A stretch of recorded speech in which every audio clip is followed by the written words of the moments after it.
इस वीडियो में मैं जिस मूवी को एक्सप्लेन करने वाला हूँ उसका नाम है द रिचुअल, जो 2025 में रिलीज हुई एक अमेरिकन हॉरर मूवी है। ये मूवी अमेरिका के सबसे इनफेमस एक्सोर्सिज्म केसेस में से एक है, जिसे फादर जोसेफ ने खुद ट्रांसक्राइब किया था। एक टीनेजर लड़की जिसके बारे में ऐसा कहा जाता है कि वो डिमोनिक शक्तियों के वश में थी।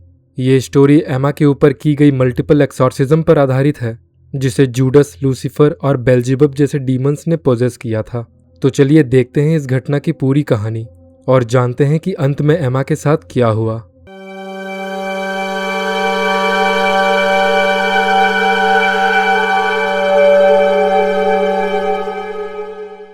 मूवी की शुरुआत होती है एक स्मॉल टाउन से।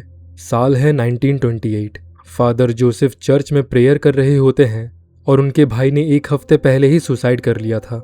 जोसेफ प्रेयर के बाद अपने कैबिन में आ जाते हैं, तभी एक बिशप वहां आते हैं और एक पेशेंट की फाइल देते हैं जिसमें साइकेट्रिक रिपोर्ट्स होती है और उसमें लिखा होता है कि एक पेशेंट जिसका नाम एमा है वो चर्च को देखकर गुर्राने लगती है।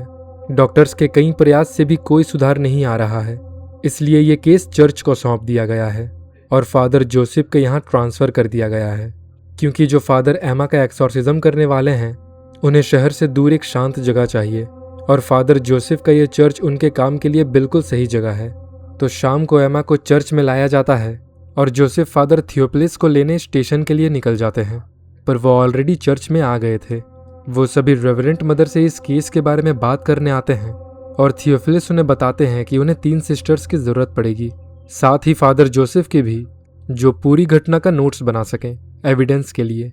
तभी वहाँ सिस्टर रोज घबराती हुई आती है और कहती है कि एमा खाना नहीं खा रही है। तो फादर थियोफिलिस समझ जाते हैं और कहते हैं कि इस बार वो खाना बिना प्रेयर किए ले जाए। थोड़ी देर बाद जब जोसेफ एमा को देखने उसके कमरे में आता है तो वहाँ नीचे ढेर सारे लेटर्स पड़े हुए थे। जोसेफ उन्हें संभाल कर टेबल पर रख देता है और पीछे मुड़कर देखने पर वो सारे लेटर्स फिर से गिरे हुए दिखाई देते हैं। उसी रात जोसेफ फादर थियोफिलिस से मिलने उनके कमरे में आते हैं और एक रिक्वेस्ट करते हैं कि जब तक एमा की मेडिकल जांच नहीं हो जाती तब तक उसे रस्सियों से बांधना सही नहीं होगा। पर थियोफिलिस को पता होता है कि एमा को कोई साइकोलॉजिकल प्रॉब्लम्स नहीं है, इसलिए वो जोसेफ को इस बारे में समझाते हैं। पर जोसेफ का कहना होता है कि उसका एक फ्रेंड है जो कि डॉक्टर है और वो पास के ही एक हॉस्पिटल में काम करता है। उसने कहा है कि वो इस हफ्ते एमा को देखने आ सकता है, तब तक उन्हें एमा को बांधना नहीं चाहिए। थियोफिलिस तो पहले उन्हें मना करते हैं, पर फिर वो जोसेफ की बात मान जाते हैं और रिचुअल शुरू करने से पहले थियोफिलिस सभी को चेतावनी देते हैं कि एमा के अंदर एक शैतान है जो उन्हें बहकाने की कोशिश करेगा, उन सबसे गलत काम करवाएगा और उनकी एकता को तोड़ने की कोशिश करेगा। पर अगर वो शांत रहकर बस प्रेयर करते रहें तो वो एमा को बचा सकते हैं। जिसके बाद वो सभी एमा के कमरे में आते हैं और पहला रिचुअल शुरू करते हैं। प्रेयर सुनकर एमा का बिहेवियर चेंज होने लगता है, जिसे देखकर वहाँ की सिस्टर्स थोड़ा सा डर जाती है। जोसेफ भी देखता है कि एमा का चेहरा चेंज होने लगा है और उसकी आवाज़ में भी भारीपन सा आ गया है। जब थियोफिलिस देखते हैं कि शैतान एमा पर हावी हो रहे हैं तो वो प्रेयर वहीं रोक देते हैं। जिसके बाद वो सभी एमा को बेड पर सुलाकर अपने कमरे में सोने चले जाते हैं। अगली सुबह जोसेफ देखता है कि फादर थियोफिलिस एमा के साथ गार्डन में अच्छा समय बिता रहे हैं। फिर रात में वो दूसरा रिचुअल शुरू करते हैं और इस बार एमा के चेहरे से साफ पता चलता है कि उसे तकलीफ हो रही है। पर थोड़ी ही देर बाद वो शांत हो जाती है और जोसेफ की ओर बढ़ने लगती है। जोसेफ के पास आकर वो गंदी हरकतें करने लगती है, जिसे देखकर सिस्टर्स उसे रोकती है। तो एमा रोज के बाल पकड़कर उसे हवा में उठा लेती है। ज्यादा देर तक पकड़े रहने से रोज के सर से खाल निकल जाती है और वो दर्द से चिल्लाने लगती है। ये दृश्य देखकर सभी बहुत ज्यादा डर जाते हैं और आज का रिचुअल यहीं रोक देते हैं। बाद में जोसेफ थियोफिलिस से बात करने उनके कमरे में आता है और कहता है कि एमा इस तरह किसी भी नर्स पर हमला नहीं कर सकती। पर थियोफिलिस उसे समझाते हैं कि एमा बुरी शक्तियों के वश में है, इसलिए उन्हें सभी की सेफ्टी के लिए उसे बांधना ही होगा। और आज जो हुआ उसे देखकर जोसेफ उनकी बात मान जाता है।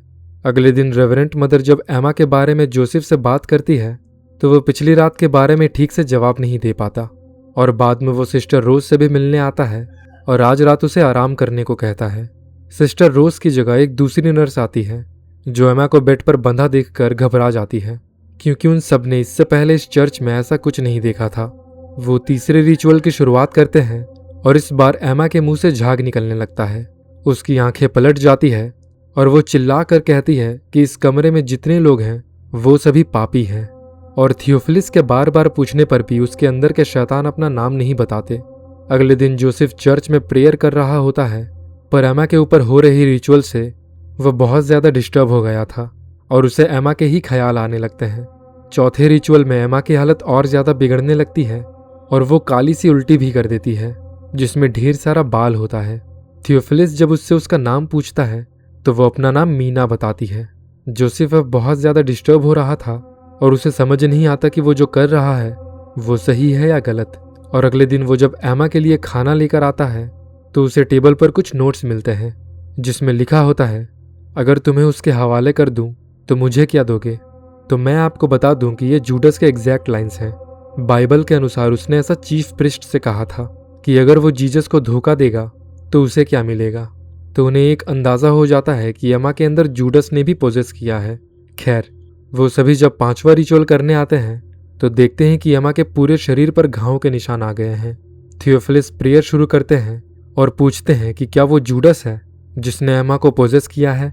तो एमा के अंदर वो शैतान कहता है कि ये लड़की बहुत जल्द मरने वाली है और तभी लाइट्स भी ऑन ऑफ होने लगती है।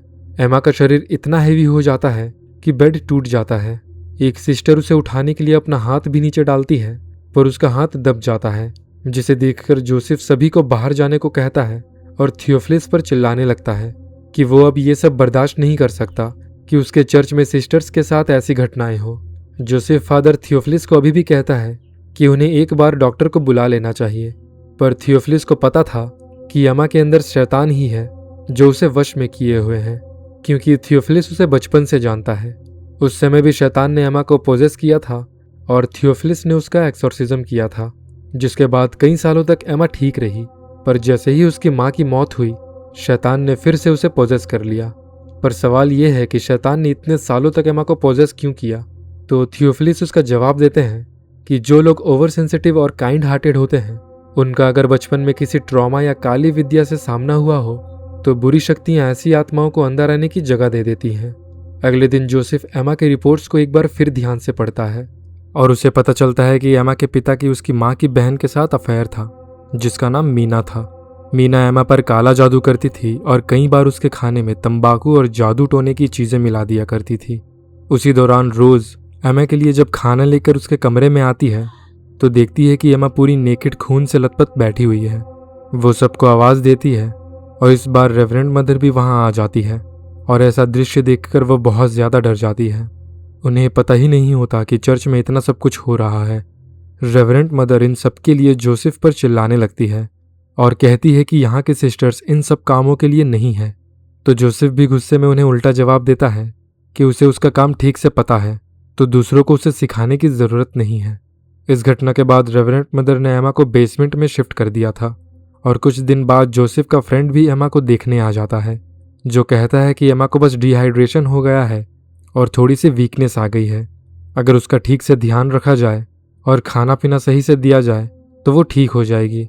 अगले दिन वही बिशप जोसेफ से मिलने आते हैं जिन्होंने उसे एमा की फाइल दी थी और पूछते हैं कि एमा की हालत कैसी है, जिस पर जोसेफ उन्हें बड़ा ही फ्रस्ट्रेशन भरा जवाब देता है कि एमा की हालत पहले से बहुत ज़्यादा बिगड़ गई है और अगर ऐसा ही चलता रहा तो उसकी मौत हो जाएगी। पर बिशप उसे बस जीसस पर विश्वास करने को कहकर वहाँ से चला जाता है।